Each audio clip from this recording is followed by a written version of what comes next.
सकाळी सकाळी असा स्वच्छ किचन पाहितला की दिवसाची सुरुवात एकदम छान होते, पण त्या दिवशी आदल्या रात्रीच हे स्वच्छ करून ठेवावं लागतं. तर आज मी तुम्हाला नाईट रुटीन शेअर करणार आहे. तर मी आता करत आहे संध्याकाळचा स्वयंपाक. तर मला बनवायची आहे चिकनची भाजी आणि भाकरी. तर मी चिकनच्या भाजीसाठी वाटण तयार करत आहे. तर त्याच्यामध्ये आहे खोबरं, आलं, लसूण आणि कोथिंबीर. तर याचं मी वाटण करून चांगलं तेलामध्ये फ्राय करून घेतलं. त्यानंतर त्यामध्ये काळा मसाला, मिरची पावडर, चिकन मसाला ॲड करून चांगलं तेल सुटेपर्यंत फ्राय केलं आणि आता यात शिजवलेलं चिकन टाकून घेतलं. आता त्यालाही छान अशी उकळी आल्यानंतर जे आपला कांदा भाजलेला आणि फुटाण्याचं वाटण तेही आत टाकून घेतलं आणि गरम पाणी, तुम्हाला जेवढी भाजी बनवायची आहे तेवढं, आणि थोडीशी वरून कोथिंबीर घातली आणि आता माझी भाजीही तयार आहे. तर मी पातळ भाजी बनवली होती. आणि आता भाकरी, तर बाजरीच्या भाकरी आता थंडीमध्ये खूप छान लागतात. तर मी इथं बाजरीच्याही भाकरी छान अशा बनवून घेतल्या आणि भाजी तयार झाली आहे. तर संध्याकाळी मी आज भात करणार नव्हते. भातही खूप छान लागतो, पण आज मी सकाळीच भात केला होता त्यामुळं काय करणार नव्हते. तर भाकरी आणि भाजी माझी इथं तयार आहेत.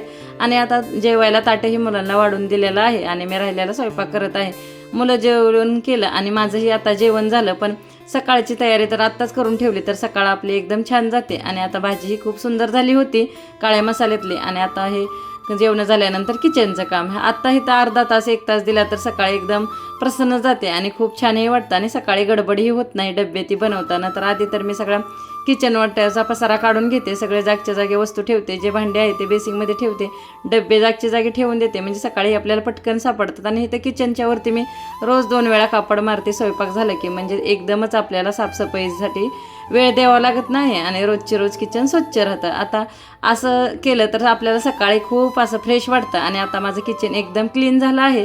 त्यानंतर आता सकाळ मुलांच्या डब्याची तयारी, तर मी कोथिंबीर आणली होती ती निवडून ठेवली आणि डब्याची तयारी करून घेतली. आणि काही बदाम भिजाय घालते मी, तर बदाम भिजून ठेवले. आणि त्यानंतर रात्री झोपताना स्किन केअर, हे पण खूप महत्त्वाचं आहे रात्री झोपताना स्किन केअर करणं. मी ॲलोवेरा जेल लावते फक्त चेहरा धुवून. त्यानंतर ही आईस रोलर मी मागवला आहे, तर स्किन टाईटनिंगसाठी खूपच छान आहे आणि तोही मी संध्याकाळी भरून ठेवते, म्हणजे सकाळी करता येतं. आणि थोडा वेळ मुलांसाठी. तर असा माझं नाईट रुटीन संध्याकाळचं असतं. मुलांचा थोडा वेळ अभ्यासही असतो. तर चला, तुम्हाला कसं वाटलं तेही नक्की सांगा.